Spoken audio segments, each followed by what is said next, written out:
सभी शिक्षक साथियों को मेरा नमस्कार। साथियों, मेरे YouTube चैनल में आप सभी का एक बार फिर से स्वागत है।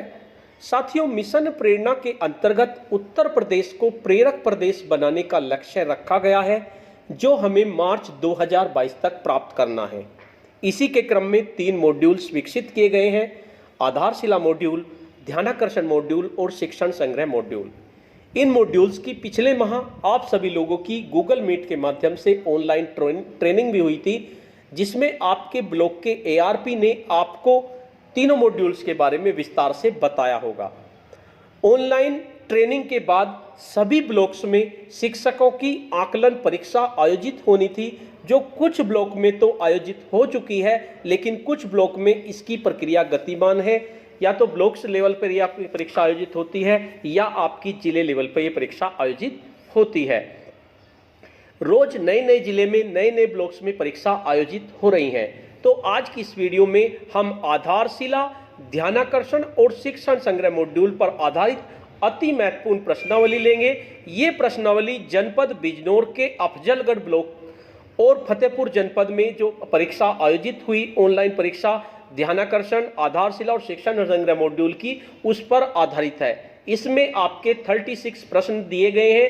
काफी इंपॉर्टेंट प्रश्न है और काफी मुश्किल प्रश्न है। अगर आप इस प्रश्नावली को देखेंगे तो आपको लगेगा कि आपको तीनों मॉड्यूल्स का अध्ययन अच्छे तरह से कर लेना चाहिए। तो साथियों, मेरे चैनल से जुड़े रहिए। मैं आपको प्रश्नावली के माध्यम से आपको तीनों मॉड्यूल्स का अध्ययन अच्छे से करा दूंगा। आपको तीनों मॉड्यूल्स टिप्स पर याद हो जाएंगे अगर आप मेरे चैनल से जुड़े रहेंगे और मेरे द्वारा दी गई हर प्रश्नावली को एक बार देख लेंगे। तो चलिए शुरू करते हैं आधारशिला मॉड्यूल, ध्यानाकर्षण मॉड्यूल और शिक्षण संग्रह मॉड्यूल पर आधारित प्रश्नावली के बारे में।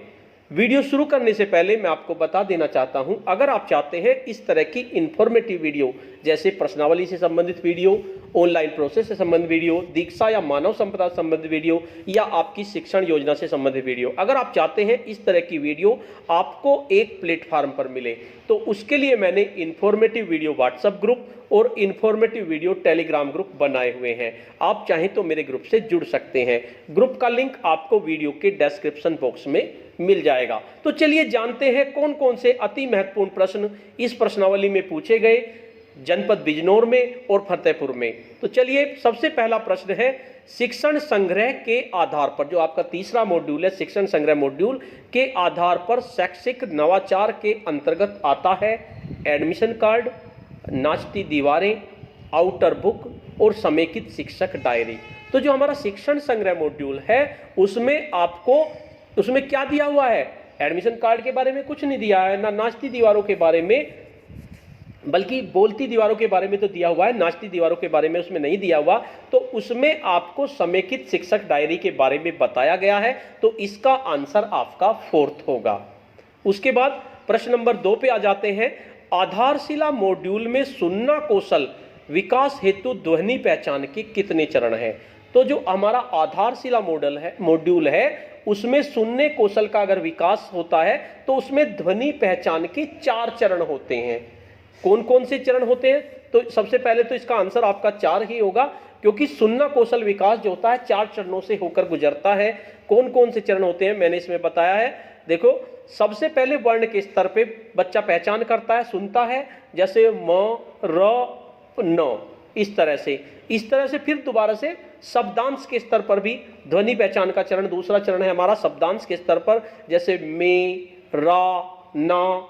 उसके बाद शब्द के स्तर पर मेरा विद्यालय रजिया है, यानी 4 अलग अलग शब्द हुए, उनको बच्चा पहचानने लगे। और उसके बाद वाक्य के स्तर पर पूरा वाक्य बच्चा पहचानने लगे, मेरा नाम रजिया है। तो इसके 4 स्तर होंगे ध्वनि जागरूकता के या ध्वनि पहचान के: वर्ण के स्तर पर, शब्दांश के स्तर पर, शब्द के स्तर पर और वाक्य के स्तर पर। इसलिए इसका आंसर 4 होगा। उसके बाद नेक्स्ट प्रश्न है शिक्षण संग्रह के आधार पर सामुदायिक सहयोग की कार्य योजना का सुनियोजित क्रियान्वयन हमारे विद्यालय को किस प्रकार मदद करेगा? उत्कृष्ट बनाने में, आदर्श बनाने में, गुणवत्ता परक बनाने में, प्रेरक विद्यालय बनाने में। तो जो प्रेरक विद्यालय बनाएंगे वो तो शिक्षक ही कोशिश करेंगे उसके लिए और बच्चों को अच्छी तरह से पढ़ाएंगे। गुणवत्ता परक भी नहीं, गुणवत्ता परक तभी होगी जब शिक्षण अच्छे से होगा, लेकिन जो सामुदायिक सहयोग होता है उसकी वजह से विद्यालय हमारा आदर्श बन जाता है। तो इसका आंसर आदर्श बनाने में होगा। नेक्स्ट प्रश्न है आपका प्रश्न नंबर 4, भाषा के चिंतनात्मक पक्ष में शामिल है प्रदर्शन, उच्चारण, सुलेख और उपरोक्त तीनों। तो जो भाषा का चिंतनात्मक पक्ष होता है उसमें प्रदर्शन शामिल होता है, तो आप इसमें प्रदर्शन पे निशान लगा देंगे, आपका आंसर प्रदर्शन सही होगा। उसके बाद नेक्स्ट प्रश्न है, अवधारणा मानचित्रण एक सशक्त साधन है ज्ञान का, अनुप्रयोग करने का, शिक्षण योजना निर्माण हेतु और मूल्यांकन का। यानी अवधारणा मानचित्रण यानी एक सशक्त साधन है, यानी आपको देखना है कि अवधारणा मानचित्रण हुआ बच्चे में या नहीं, तो ये आपका मूल्यांकन का साधन होगा, तो आप इसमें मूल्यांकन पर निशान लगा देंगे। नेक्स्ट प्रश्न है, आधारशिला हस्त पुस्तिका के आधार पर गतिविधि का महत्वपूर्ण पहलू क्या है। अगर आप कोई गतिविधि कराना चाहते हैं तो वो चुनौतीपूर्ण आपकी होनी चाहिए गतिविधि आधारशिला मॉड्यूल के अनुसार। तो इसमें 4 ऑप्शन दिए हुए हैं, अभिव्यक्ति, चुनौती, अवसर और सीख। तो आधारशिला हस्त पुस्तिका के आधार पर गतिविधि का महत्वपूर्ण जो पहलू होगा वो आपका चुनौती होगा, तो आप चुनौती पे निशान लगा देंगे। उसके बाद नेक्स्ट प्रश्न है, ध्यानाकर्षण मॉडल के आधार पर लर्निंग आउटकम नहीं है प्रगति के आकलन बिंदु, प्रगति के आकलन बिंदु को भी लर्निंग आउटकम ही कहते हैं। अधिगम संबंधी परिणाम, ये भी आपका लर्निंग आउटकम ही होगा। सीखने के प्रतिफल, ये भी आपका लर्निंग आउटकम होगा। वास्तविक सीख की सूचना, ये भी आपका लर्निंग आउटकम होगा। लेकिन इसमें सीखने के प्रतिफल नहीं दिया हुआ है, सिखाने के प्रतिफल दिया हुआ है। अगर ये होता सीखने के प्रतिफल तो ये आपका लर्निंग आउटकम ही होता, लेकिन उन्होंने सीखने की जगह सिखाने लिख दिया है, इसलिए ये आपका लर्निंग आउटकम नहीं है, तो आप 3rd पे निशान इसमें लगा देंगे। नेक्स्ट प्रश्न है आपका, फाउंडेशन लर्निंग द्वारा बच्चों में किन मानवीय मूल्यों पर जोर नहीं दिया जाता है। जो फाउंडेशन लर्निंग है उसमें बच्चों में किन मानवीय मूल्यों पर जोर नहीं दिया जाता। सामूहिक जिम्मेदारी का क्रियात्मक विकास, इस पे जोर दिया जाता है कि बच्चे सामूहिक जिम्मेदारी समझे और उनका क्रियात्मक विकास हो। व्यक्तिगत जिम्मेदारी, संवेदनशीलता, उपरोक्त 2 व 3 सही है। संवेदनशीलता पर भी जोर दिया जाता है, लेकिन व्यक्तिगत जिम्मेदारी पर फाउंडेशन लर्निंग में जोर नहीं दिया जाता, तो इसका आंसर व्यक्तिगत जिम्मेदारी होगा। नेक्स्ट प्रश्न है, फाउंडेशन लर्निंग में कुल कितने लक्ष्यों का उल्लेख है। तो जो फाउंडेशन लर्निंग है उसमें कुल 55 लक्ष्यों का उल्लेख है। ये 55 लक्ष्य कौन कौन से होंगे। 55 लक्ष्य, इसका आंसर होगा फाउंडेशन लर्निंग में जो है आपके 55 लक्ष्य हैं। कैसे कैसे हैं। भाषा, पहले भाषा की बात कर लेते हैं। कक्षा 1 और 2 की, कक्षा 1 और 2 में 2 तो लक्ष्य है सुनने के, 1 लक्ष्य है बोलने का, 1 लक्ष्य है पढ़ने का, 1 लक्ष्य है हमारा लिखने का।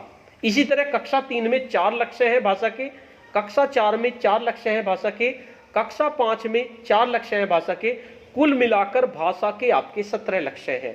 इसी तरह से गणित में कक्षा 1 के 8 लक्ष्य हैं, कक्षा 2 के 9 लक्ष्य हैं। अगर आप इन्हें देखेंगे तो आपको जो आपकी आधारशिला मॉड्यूल है उसमें दिए हुए हैं ये लक्ष्य। कक्षा 3 में 7 लक्ष्य हैं, कक्षा 4 में 8 लक्ष्य हैं और कक्षा 5 में 6 लक्ष्य हैं। कुल मिलाकर 38 लक्ष्य आपके गणित में हुए। तो 38 और 17 कितने हो जाएंगे आपके 55 हो जाएंगे। यानी कि आपका प्रश्न था फाउंडेशन लर्निंग में कुल कितने लक्ष्यों का उल्लेख है, तो कुल 55 लक्ष्यों का उसमें उल्लेख है। नेक्स्ट प्रश्न पर आते हैं, आधारशिला मॉड्यूल के आधार पर लेखन विकास की रणनीतियों का सही क्रम क्या है। तो लेखन विकास की सही रणनीति यानी लेखन विकास किस तरह से होगा। नंबर 1 मार्गदर्शन युक्त लेखन, नंबर 2 आदर्श लेखन, नंबर 3 रचनात्मक लेखन और नंबर 4 साझा लेखन। तो इस बार सही क्रम जो होगा आपका, सबसे पहले तो आपका आदर्श लेखन होगा। बच्चा लिखना सीख देता है, मात्रा पात्रा लगानी वो सीख लेता है, तो उसे आदर्श लेखन कहते हैं। उसके बाद आता है साझा लेखन, यानी अध्यापक के साथ साझा होकर वो लेखन करता है, अध्यापक बताता रहता है, वो लिखता रहता है। उसके बाद आता है मार्गदर्शन युक्त लेखन और उसके बाद आता है सबसे बाद में रचनात्मक लेखन। तो ये आपका इसका आंसर होगा। उसके बाद नेक्स्ट प्रश्न है आपका, आधारशिला हस्त पुस्तिका के आधार पर टूटे फूटे शब्दों को सही शब्दों, जो वासियों गलत लिख दिया, शब्दों के क्रम में जमाना बच्चों में लेखन विकास का कौन सा स्तर होता है? तो बच्चों में लेखन विकास के 4 स्तर होते हैं, उभरता लेखन, मध्यवर्ती लेखन, परंपरागत लेखन, प्रभावपूर्ण लेखन, इस तरह के 4 स्तर होते हैं।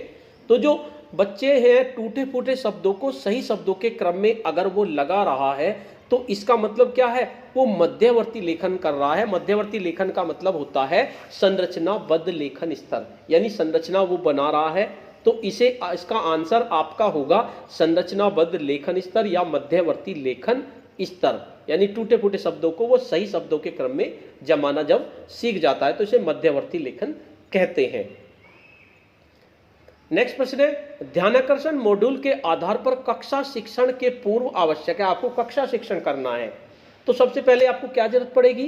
कक्षा प्रबंधन, शिक्षण योजना, आरंभिक आकलन, बच्चों का स्तरवार समूह। तो सबसे पहला काम है आरंभिक आकलन आपको बच्चों का करना होगा। जब आप आरंभिक आकलन कर लेंगे तभी आप कक्षा प्रबंधन कर पाएंगे, तभी आप शिक्षण योजना बना पाएंगे, तभी आप बच्चों का स्तरवार समूह बना पाएंगे। तो सबसे पहले जो है कक्षा शिक्षण से पूर्व हमारा सबसे पहला जो होगा आरंभिक आकलन होगा। नेक्स्ट प्रश्न है, शिक्षण संग्रह मॉडल के आधार पर, मॉड्यूल है ये, मॉडल के आधार पर जीवन कौशल विकास के अंतर्गत जीवन कौशल नहीं है। तो जीवन कौशल आपका कौन कौन सा नहीं है? संभाव, समता, समस्या समाधान, समालोचनात्मक सोच। तो शिक्षण संग्रह मॉड्यूल के आधार पर आपके 10 जीवन कौशल आपको दिए हुए हैं। तो कौन कौन से जीवन कौशल है पहले आप देख लीजिए।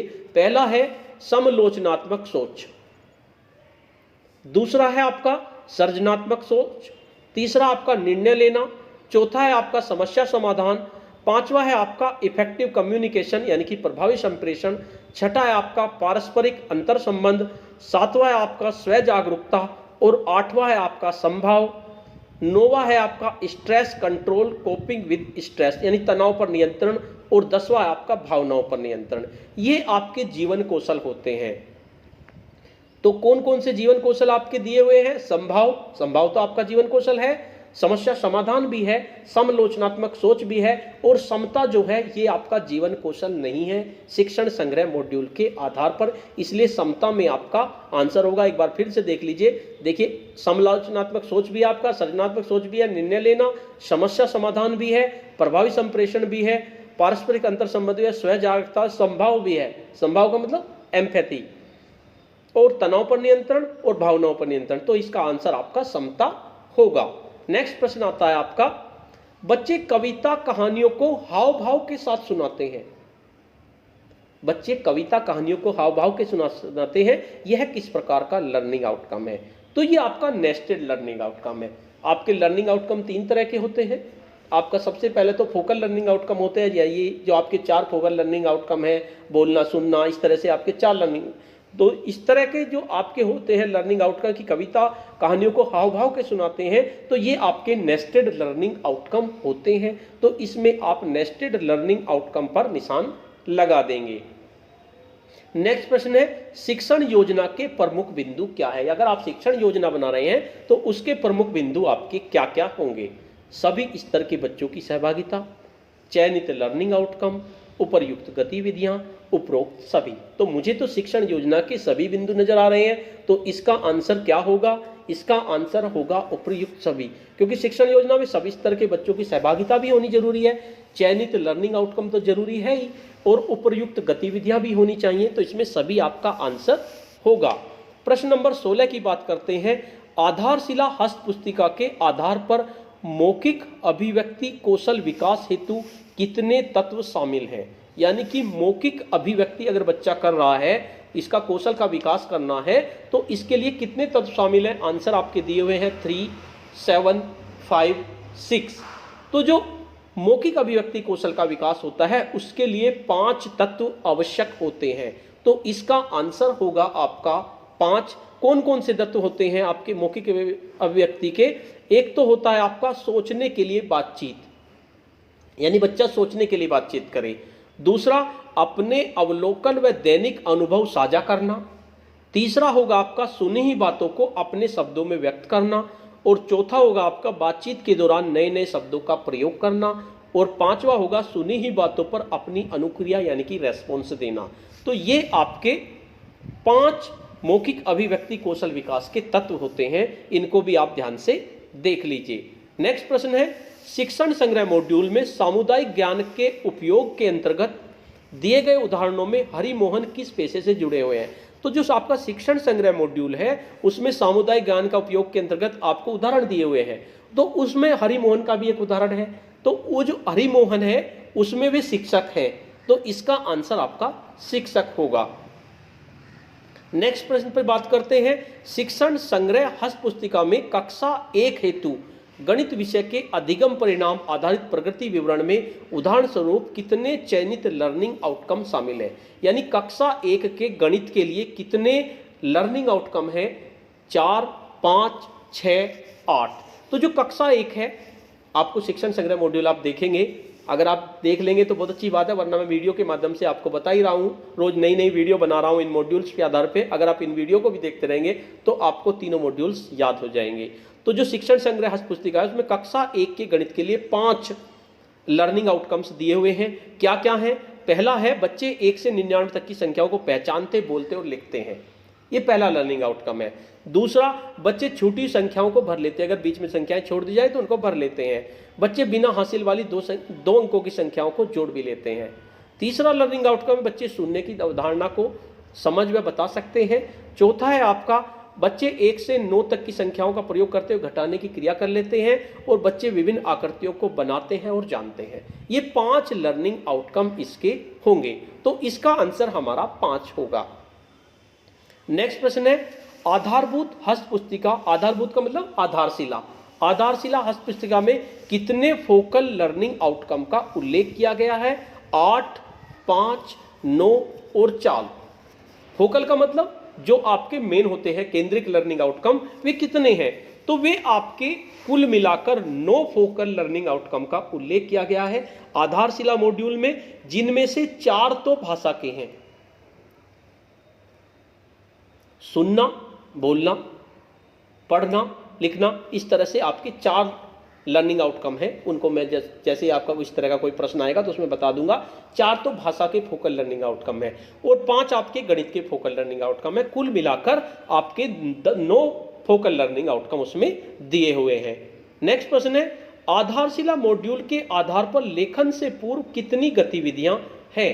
तो आधारशिला मॉड्यूल जो है उसमें लेखन से पूर्व, जब बच्चा लिखना शुरू करता है उससे पूर्व की आपकी 10 गतिविधियां दी हुई हैं। अगर आप देखेंगे उसमें तो आपको 10 गतिविधियां दी हुई हैं। मैं एक बार बता देता हूं कौन कौन सी गतिविधि है। पहली गतिविधि तो आपकी है बीजों, पत्तियों, तीलियों, कंकड़ियों से आकृति बनाना, भाई लिखने से पूर्व ही आपकी।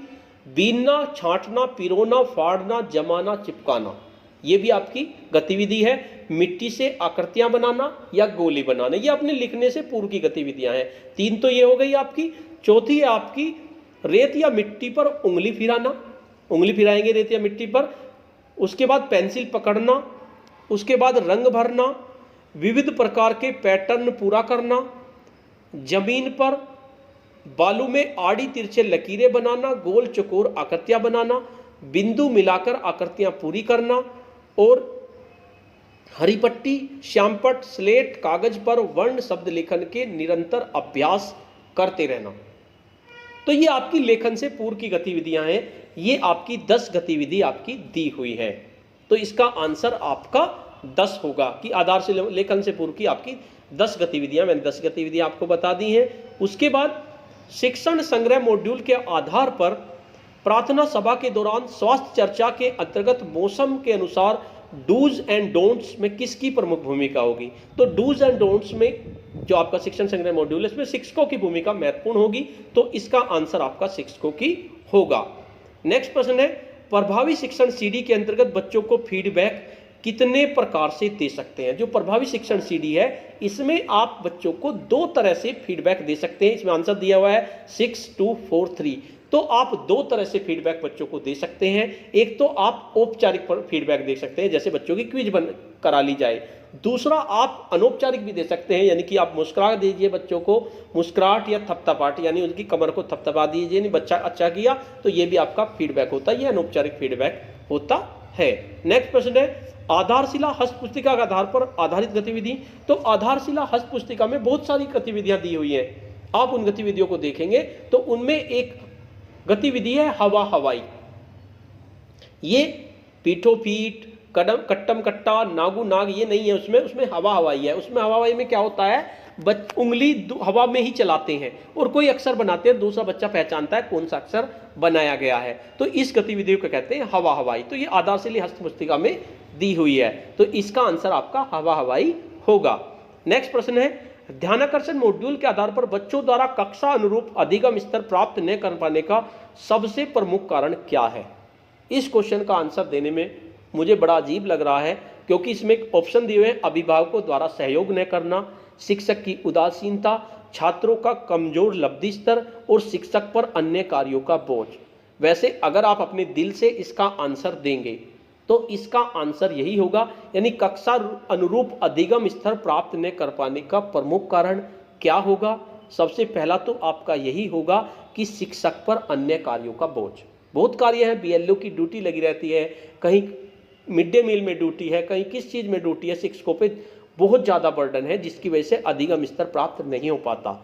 और दूसरा सबसे बड़ी बात, अभिभावकों द्वारा सहयोग बिल्कुल नहीं किया जाता। आप कितनी कोशिश कर लें, अब भी आप ऑनलाइन क्लासेस चला रहे हैं, लेकिन अभिभावक हैं कि वे अपना मोबाइल बच्चों को देने को तैयार नहीं, अपने मोबाइल में दीक्षा ऐप को इंस्टॉल करने के लिए तैयार नहीं है। और तीसरा आपका शिक्षक का छात्रों का कमजोर लब्धि स्तर तो हो गई, जब इस तरह की समस्या आएगी शिक्षक को जगह जगह ड्यूटी लगा दी जाएगी और अभिभावक सहयोग नहीं करेंगे।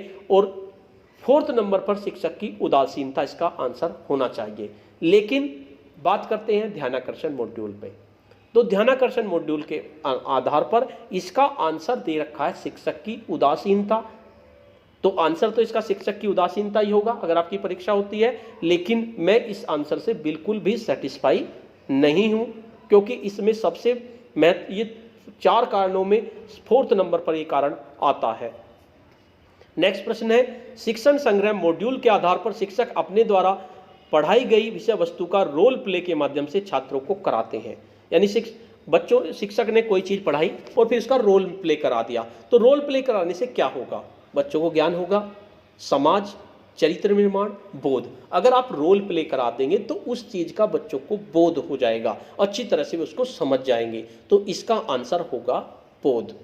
नेक्स्ट प्रश्न है सभी मॉड्यूल्स के प्रभावी उपयोग हेतु आवश्यक है।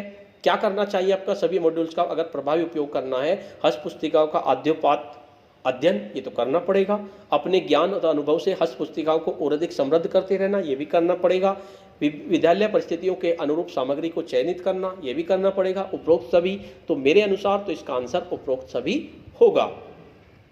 नेक्स्ट प्रश्न पे बात करते हैं आधारशिला मॉड्यूल का चित्रांकन किसने किया। तो जो हमारा आधारशिला मॉड्यूल है इसका चित्रांकन किसने किया, इसमें ऑप्शन दिए हुए हैं श्री रविकांत श्रीवास्तव, श्री मुकेश अग्रवाल, श्री इमरान खान, श्री नरेंद्र वर्मा। तो इसका जो आंसर होगा वो श्री रविकांत श्रीवास्तव होगा, उन्होंने इसका चित्रांकन किया। नेक्स्ट प्रश्न है तीनों हस्त पुस्तिकाओं का विकास किस समूह द्वारा किया गया है। केंद्र गुणवत्ता समूह द्वारा, राज्य गुणवत्ता समूह द्वारा, एनजीओ द्वारा, एआरपी समूह द्वारा। तो जो तीनों हस्त पुस्तिकाओं का विकास किया गया है वो राज्य गुणवत्ता समूह द्वारा किया गया है, तो इसका आंसर मेरे हिसाब से तो राज्य गुणवत्ता समूह होना चाहिए, लेकिन इसमें केंद्र गुणवत्ता समूह मैंने धोखे से लगा दिया है, शायद इसका आंसर राज्य गुणवत्ता समूह होना चाहिए।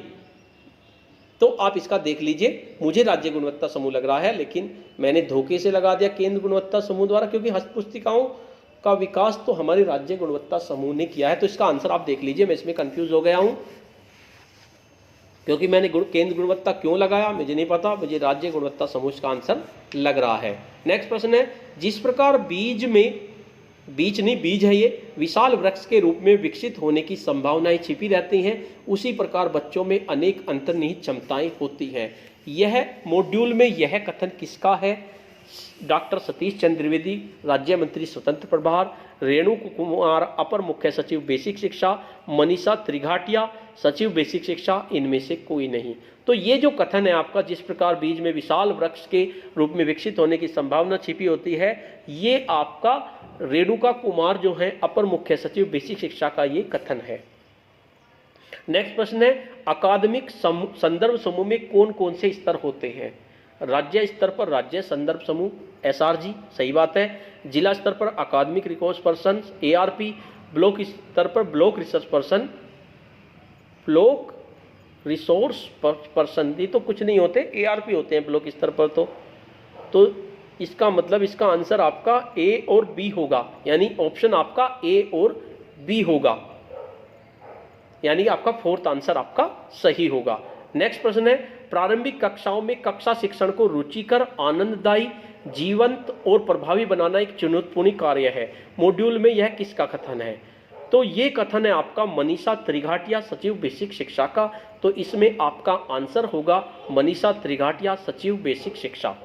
नेक्स्ट प्रश्न है, केंद्रीय लर्निंग आउटकम भाषा विकास के कौन से बुनियादी पहलुओं पर आधारित है?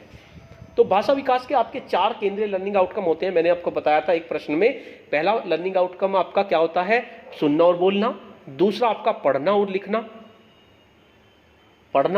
लिखना, तीसरा होता है आपका भाषा संरचना और व्याकरण, और चौथा है आपका कल्पना और सृजनशीलता।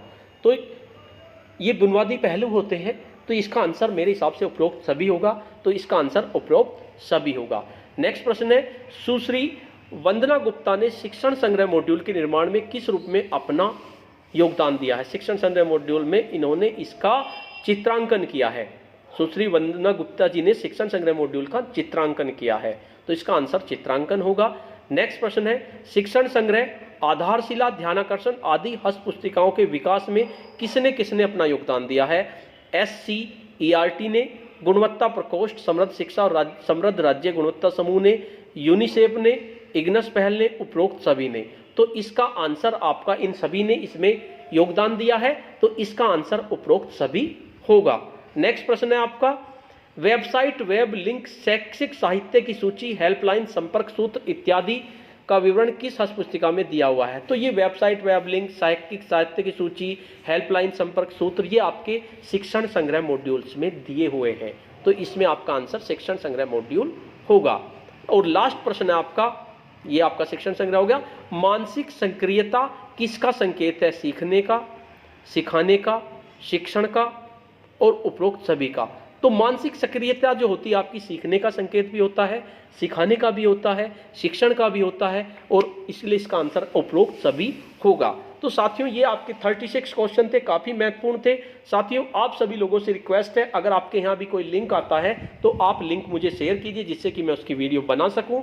तो साथियों आपको ये वीडियो कैसी लगी? अगर आपको ये वीडियो अच्छी लगी तो इस वीडियो को लाइक कीजिए, शेयर कीजिए और वीडियो पे कमेंट्स कीजिए। और अगर आप मेरे चैनल पे नए हैं तो चैनल को सब्सक्राइब कर लीजिए, तो फिर इसके साथ साथ बेल के आइकन को प्रेस कर दीजिए, जिससे कि आपको नेक्स्ट वीडियो का नोटिफिकेशन मिल सके। धन्यवाद।